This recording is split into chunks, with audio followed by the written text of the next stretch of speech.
au nom de l'armée des bâtisseurs tshisekidistes, ABT, un mouvement politico-social au sein de l'Union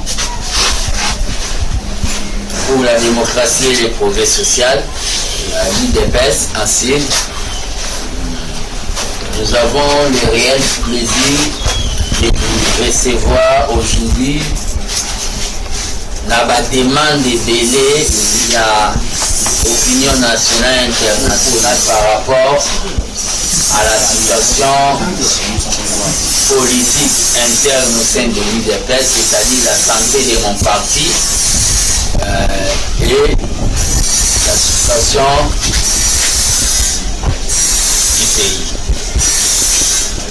Donc, l'armée des bâtisseurs ne peut pas communiquer aujourd'hui sur la santé de l'UDPS, parti présidentiel et d'autres questions d'après. Entamé dans les questions, je vais vous répondre. Nous avons prévu une petite communication, à faire à l'opinion. Notre communication est anime. Natango Congolais au bazar vraiment vrais Congomans, des vrais Congolais, des vrais patriotes et des nationalistes. Bazar très préoccupés na eteni ya mboka na bango oyo eza agressé, c'est-à-dire le corps Congo est infecté par l'agression d'un État jaloux qui est le Rwanda. Natango ba Congolais bazosala ba cauchemar pona makila ya bandeko na bango na Est, na Beni, na Ituri, partout, na Uganda. Ba Congolais bazosala ba cauchemar. Les hommes politiques veulent venir distraire l'opinion désorienter l'attention du public. Natango ba Congolais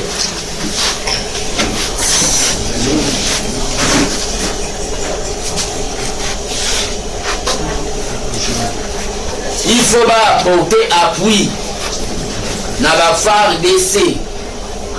Les hommes politiques viennent tenir des discours de déstabilisation morale. Il y a des éléments sur ce terrain où il sa vie na bango puisque ça suffit pour défendre la patrie. C'est vraiment regrettable pour les hommes politiques actuels où les hommes politiques modernisés ou civilisés de voir que bazobosana babengi cible, c'est-à-dire conquérir, stabiliser babengi la situation la Est jusqu'à présent pendant beaucoup de décennies et salut babengi un océan de secrets. L'armée des bâtisseurs tshisekidistes, un mouvement au sein de l'UDPS avec comme identité des non-fanatiques, c'est-à-dire des non-dialélos, a voulu parler aujourd'hui sur Obadengi, la santé de l'UDPS, référence de la politique congolaise, la machine et l'école qui est Tshisekedi, le père Etienne, avait créé l'un de se comporter. Par rapport à l'Est, l'armée des bâtisseurs tshisekidistes remercie le gouvernement. Les warriors, la position à bango fixe et constant, une position constante pour la Koboya, proposition la président Museveni pour la Lobaki qui va pour négocier à 1,23. Et le gouvernement est fixe. Pour encourager Bateau Sala quand même, ce que veut le peuple Que demande le peuple? L'armée de bâtisseurs tisséguédistes jette des fleurs, félicite les ministres de la communication pour un discours clair, non maquillé. Les ministres de la communication patrimoniale. Il a un discours nationaliste non négocié vis-à-vis de Rwanda. Il ne va pas avec des diplomaties. Toujours remercier. Qui veut la paix prépare la guerre. C'est ça l'actualité. L'actualité n'est pas à Kingabwa. Mais comme nous allons dire un mot si ce qui était l'actualité hier, aujourd'hui n'est pas l'actualité. L'affaire du titre de Kingabwa. Qui veut la paix prépare la guerre. Mais la guerre ne se prépare pas dans le bois. L'armée de bâtisseurs tisséguédistes, avec moi comme porte-bouche, il y a un membre de l'armée de bâtisseurs tisséguédistes, je tiens s'il vous plaît. L'armée de bâtisseurs tisséguédistes, avec moi comme gardien du temple, comme porte-bouche, toujours c'est na gouvernement imposer, exiger une ligne éditoriale na ba chaîne nyonso ya télévision oyo edifizaka na Congo. Une ligne éditoriale oyo correspondre na situation ya guerre au tozana. À cet instant, la télévision comme la musique ya Ndombolote. Ça doit être une émission. Il y a nationalisme, il y a amour de la patrie. On est en guerre. L'armée des bâtisseurs tisséguédistes, à travers les gardiens du temple, demande au gouvernement de la République, dès la rentrée prochaine, il y a ma classe, que ça soit enseigné à l'école que le Rwanda c'est le Satan du Congo, comme ça s'est fait à l'Iran, que les États-Unis c'est le Satan de l'Iran. Que ça soit enseigné que Kagame n'est pas un homme à laisser vivant dès l'école primaire. Ça sera une préparation morale. Dès que bana ba comme un projet balobi il y a service militaire après métier. Bazali ana morale que nous avons un ennemi qui jalouse nos richesses, c'est M. Paul Kagame. Ça doit être enseigné dans notre éducation nationale. Que nous sommes la plus belle femme d'Afrique dont tous les hommes brutalisent à cause de nos richesses. Et vous devez les défendre dès première année primaire. C'est ça aussi préparer la guerre. Ça que des tours au Bachamir. Mirana va aussi va bien bien copoyate. Ça sont où va bengi. Tu veux parler pour qu'abayo kolbaki. C'est ça les hommes politiques.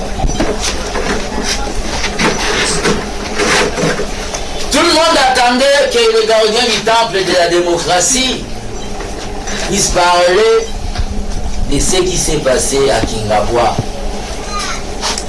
Je ne voulais pas parler de ça, c'est-à-dire la sortie donnée au Abengi, une réponse à la sortie médiatique de M. Jean-Marc Kabou. Je ne voulais pas parler de ça parce qu'il y a 3 ans passés, j'avais déjà parlé de tout ce que les autres commencent à parler aujourd'hui. J'avais parlé déjà d'un villa qu'on construit à Kingabwa avec un main-d'œuvre chinois, il y a 3 ans passés. J'avais dénoncé déjà 3 ans passés que Bazote Kabapost a combattant. 3 ans passés. J'avais dit déjà que cet homme était un Blaise Compaoré tout près de Thomas Sankara. C'est-à-dire Sobokei, Burkina Faso, s'il vous plaît, ne me déconnectez pas. Je commence déjà à vivre. Sobokei na Burkina Faso, il y avait des frères qui ont pris le pouvoir. Mais eux, c'était un coup d'État. Mais nous, ici, c'était de manière démocratique. L'autre a jalousé, l'autre l'a tué. Gardien du temple de la démocratie, avec les dons prophétiques que Tshisekedi le Père m'a donné, j'avais vu déjà à M. Jean-Marc Kabound, ex-compagnon, qui a déserté aujourd'hui le combat de la lutte pour l'instauration d'un état de droit, namona qui est déjà caractérisé na jalousie à Lucifer, ou à l'ingá pour renverser nzambe kwa konza mokili. Il a été précipité dans ma bélé. Namona qui azalaki caractérisé na jalousie à Obabengi. Blaise Compaoré, il a tué son frère Obabengi. Dans la vie, la nature nous enseigne qu'il faut accepter de servir pour que demain on vous sert aussi.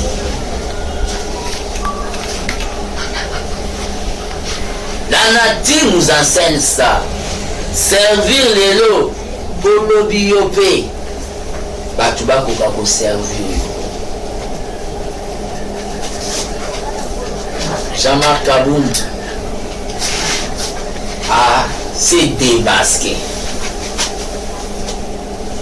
La part de Jean-Marc Kabound était déjà tournée. Déjà tourné à l'imide à zone en actualité et des hypocrites, des gens dont hier applaudissaient pour Jean-Marc Kabound veulent se mettre aujourd'hui debout pour commencer à constater qu'il avait fait ceci, qu'il était ceci, enrichissement illicite, carré minier. Les bolo bakare minier wana, les yazwa bakare minier wana, oloba telobi. Les loboya olobango, c'est que vous êtes une association de malfaiteurs contre les biens du peuple. C'est ça la position du gardien du temple. Un homme responsable ne peut pas laisser un mal évoluer, même tuer ce qui est patrimoine comme l'IDPS, laisser ce mal tuer l'IDPS, laisser ce mal, laisser les combattants dans le chômage pendant au moins 4 ans, laisser ce mal tuer la machine politique de l'IDPS, parce qu'il y a eu des problèmes. Aujourd'hui, vous venez ouvrir Minoko Nabino, Kobolobaki, Kabound ceci, Kabound cela. Kabound peut bien aller créer son parti politique.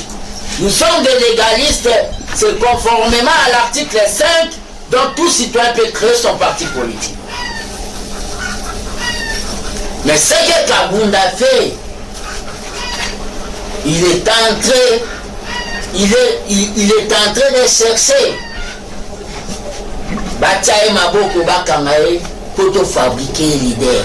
Je demande au président de la République, je le remercie d'abord, je remercie le gouvernement de Badifizaki, bêtise nae, Baliver nae alobaki na Kingawa, ne Badifizaki on ne Balexaki en RTS. Ça démontre notre sens démocratique et ça contredit ce que M. Jean-Marc Kabound a eu à dire. Nanda Kouné Oesama avec un main d'œuvre chinois. 520 gigas. Les problèmes des cartes de membres de l'UDPS, la gestion du parti, ça a été déjà dit 3 ans passés par les gardiens du temple. Oh, na viva qui va sortir, interdiction et au quota, na permanence par vous. Aujourd'hui, comme si Bino Bassan.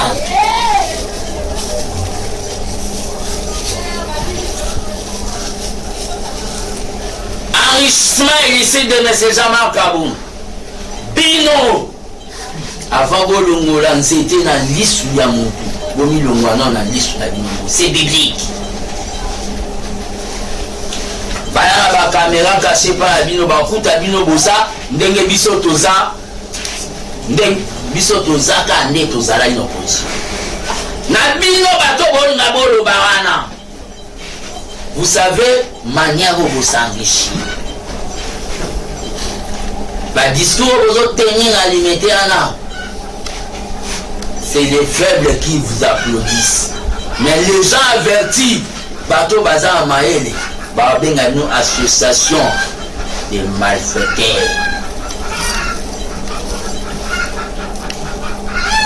Vous pessi sonina Tshisekedi il est père. Vous avez le droit. Bon, comme il s'est il dépêche Likelemba. Il y a 3 années passées dans le Bakango. Ba komisi de pesi Likelemba bango balie balingi ba combattant baliate lelo na kati ya Likelemba na bino e bimisel bino mindondo bokomo linga boya ozwa ba combattant po ba bundano bitumba combattant au lia quitté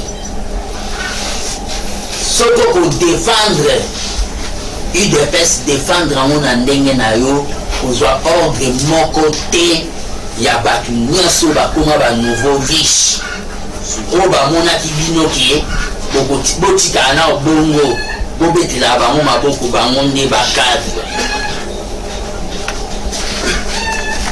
combattant réfléchir pour l'avenir à partir na yo moko de manière libre sans influence de mouvement. Il y a d'autres qui parlent dans des médias. On est passé à un mandat spécial, il y a confusion, il y a Jean-Marc Kaboun. Je ne défends pas Jean-Marc Kaboun. Surtout à vous les chaînes de YouTube. N'allez pas mettre le titre que le fils doit à côté de Jean-Marc Kaboun.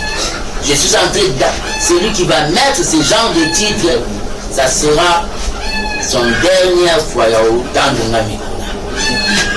Soyons déontologiques. J'analyse la situation de manière partielle. Mais c'est Jean-Marc Kaboun. Il a tout dit. Mais tout ce qu'il a dit, ça a déjà été dit par nos opposants. Il n'a pas inventé la roue. Qui veut noyer son chien l'accuse de rage. C'était ça où avait dit communication. Nous toi l'imaka pour m'envoyer na yazinse na mai. Aluba m'envoyer na yazana malade yama ba je crois. Rage.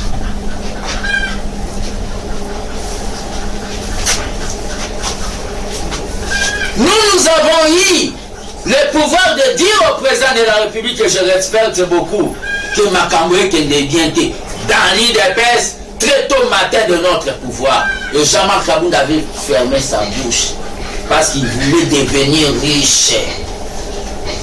L'air à mon histoire, Tony vient dire que Zalaka Anaka Nabina va nouveau riche, Tikabiso Baboulaka Anaka Nabiso, 2023 c'est bien. L'opposition aujourd'hui, tout le monde s'est dit de l'opposition. Oh, s'est déclaré comme opposant à la régime Nabiso. Je regrette au effort que les combattants sous mon amour m'abe. C'est ça qui était notre combat. Dans notre pouvoir, lié au président de la République, alors nous devons avoir des contradicteurs.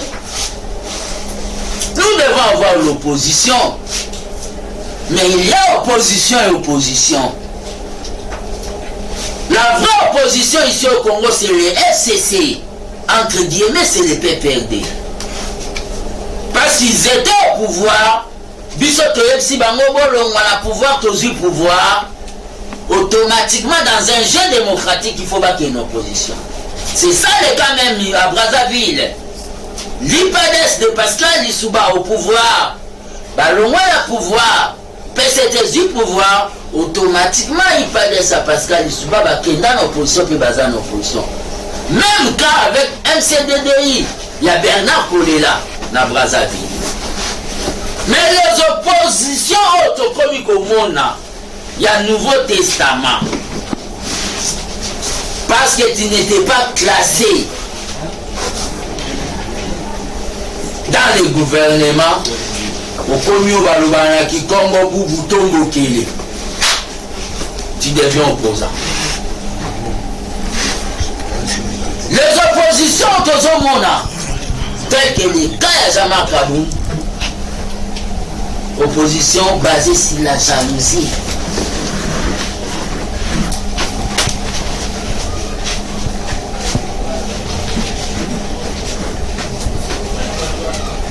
On peut tout dire sur le président aujourd'hui.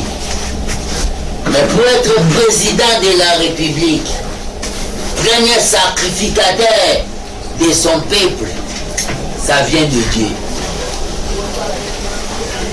Aucun forcé. Même dans la Bible, Dieu choisit Moïse avec des défauts et Ali Koukouma. Il a choisi comme ça. Même dans la Bible, Dieu choisit Noé sous l'art, mais à Sali. Dieu a choisi le président Félix. Lui-même sait pourquoi il a choisi. On ne force pas la nature. Okoya aussi sabana na opamba. Pesa mwana liboso pour okoma président. Ok, si pesa mwana mibale pour okoma président. Pesa mwana misatu.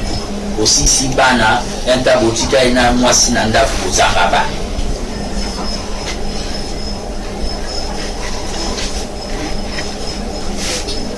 Un combattant doit pleurer parce que Jean-Marc Kaboun est parti. Naloba na bino ide pesa za lokola nzete. Makasa Yakala et Kokwea Yasiki Kobota. Si c'est que le père est passé, Liao Marcel est passé, Ngalula Pandanji est passé, Birund est passé, Kibasa Mali est passé, Fatih passera, Kaboun est passé, moi aussi je vais passer. Mais la base restera base.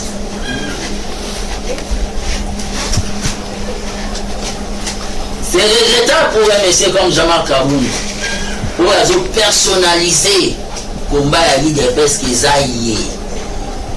Pour un gardien du temple, victoire, il y a présent Félix, et ça y a un combattant à l'idée parce où va tellement qui debout.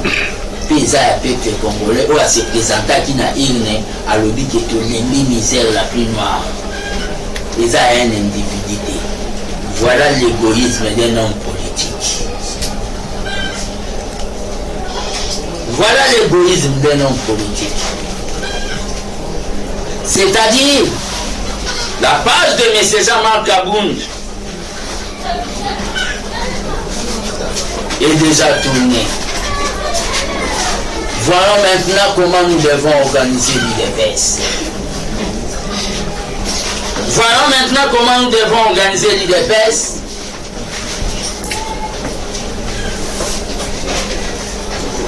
Nous avons les fondamentaux de l'IDPS.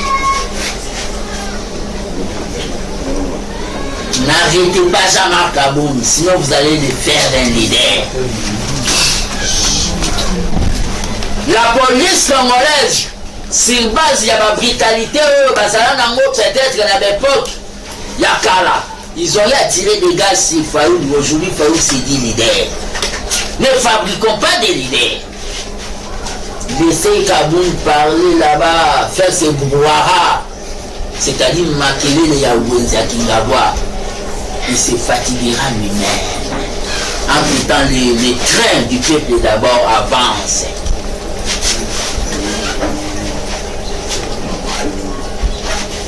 Voilà les goûts du pouvoir. Si, finis-moi. Alors, on a bien noté. Là, va mon colo, na mati, voilà, na cheval, ou bien, wateniana. Alors, voilà les goûts du pouvoir. Je parle ici, filmez-moi.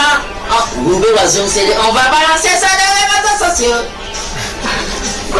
Voilà, personnalité politique. Je dois avoir comment donner des leçons.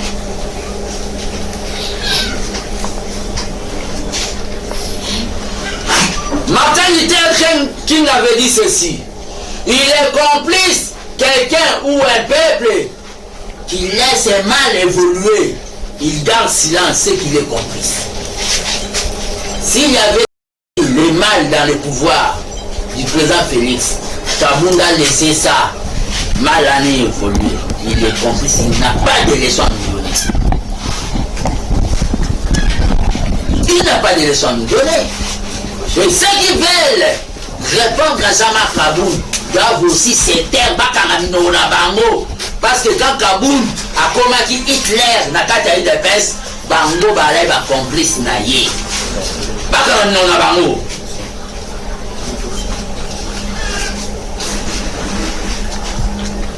Tout ce que Kabound a dit, ils ont offense au chef de l'État, ils ont outrage.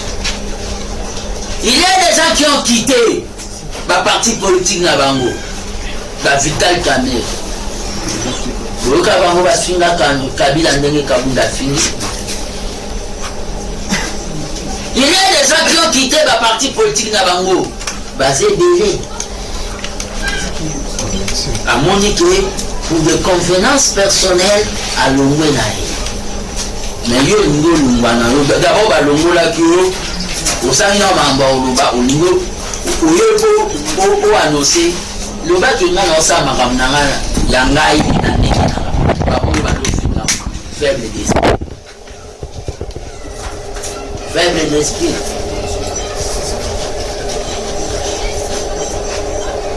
Donc il t'en a débat à Kabound était.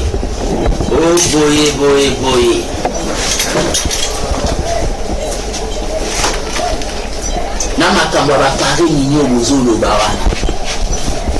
Je n'avais pas dénoncé qu'il y a des gens dans notre pouvoir, à tout moment ils sont au Katanga, et là on y va dans ça pour nous besoin de temps. Je n'avais pas dénoncé ça. Vous m'avez tabassé à limiter là-bas, non? Aujourd'hui, on a peuple à Zosanga Lipa, à Zodefa Lipa, qu'il y a des gens qui se partagent des carrés miniers. Il y a ma papa Nabino.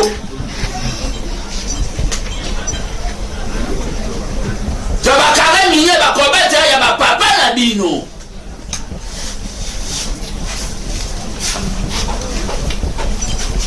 Carré minier. Organisons les partis. Kabound ne doit pas être notre référence. Notre unité de mesure. N'allez la salle à côté, messieurs les journalistes et mesdames. Batumso baleka na TV ba Sankara ya ba Fayou ya na mona ba mo. Na mona ba président honoraire Joseph Kabila ba Jean-Pierre Bemba ba Imoto ba Moïse Katumbi Chapwe ba Mouzitou Adolphe Université populaire ba Matata Mponyo bancalisation na monara ba vie nanga Joseph Olengankoi na mona ba Tsusuanati ba Kabound des consorts, ce sont des compagnons d'élite. C'est que dans nos mains biso na bango ba désarmés na katia bara. Moi j'ai continué le combat. Au président de la République, vu tout ce qui s'est dit, polémique tu es Sami c'est Kabound. Le monde est toujours ingrat. C'est la loi de la nature. Zala na moral au Abengi, le moral d'un combattant. Le moral de ton père, c'est-à-dire, il a vu des gens partir tout autour de lui, mais il était resté constant. Avec nous, la jeunesse. Il était resté avec le Parlement debout. Il était resté avec les forces du progrès. C'est pour cela que je réitère encore. Demande nanga, il y a levé à mesure l'interdiction à ma parlement debout. On veut tuer l'IDPS, n'a pas qui ça parlement debout pour bango bazwa makasi ya koye vrai contre l'IDPS. Mais si Rwanda ya koboya ma parlement debout, c'est pour tuer l'IDPS. Parce que l'essence de l'IDPS,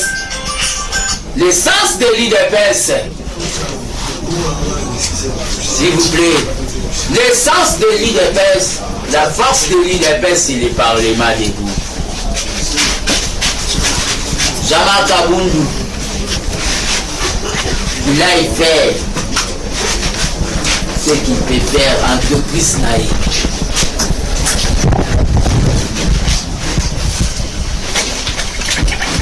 Message à tous les combattants. Message à tous les combattants.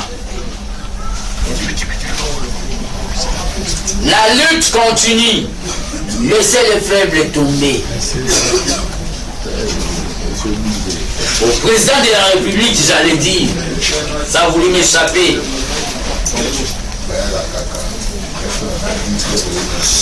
Nous devons revenir dans nos fondamentaux de l'IDPS. S'il vous plaît. Kabound est le groupe de ces acolytes Kabouya qui veut aussi se mettre debout aujourd'hui pour parler à Kabound. Au moment où il était son propagandiste dans des matinées politiques. On y a renversé ce qu'on appelle la pyramide renversée, philosophie à Tshisekedi à Sela UDPS, c'est-à-dire basée sur la Nicolo Bakumbata Bakonzinasi. Ils ont voulu diriger les combattants. Le président de la République doit avoir des oreilles. Oreilles Mobezo Kabaz, oreilles Mobezo Kabakadre, président de la République. Vous avez eu à écouter trop les cadres, biso ba combattants, Koyoka biso, les Araki ba cadre batila biso barrière.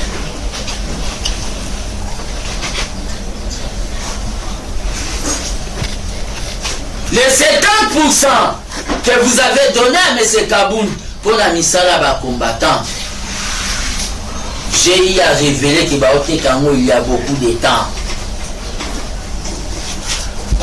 Ah, Amela Masanga.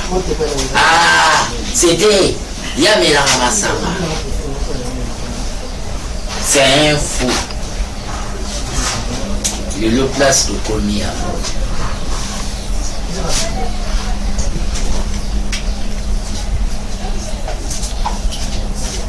Songa na babengi pyramide renversée. Kani sans un mot, yoka base. Mais tu es ça qu'on a Genève, retirer signature pour retirer signature.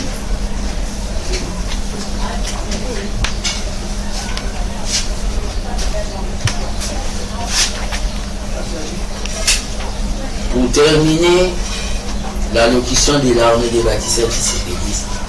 Na kata batu nyoso bazo bimabalo banabino makambajama Kabound mosanto azate. Ezali kopa.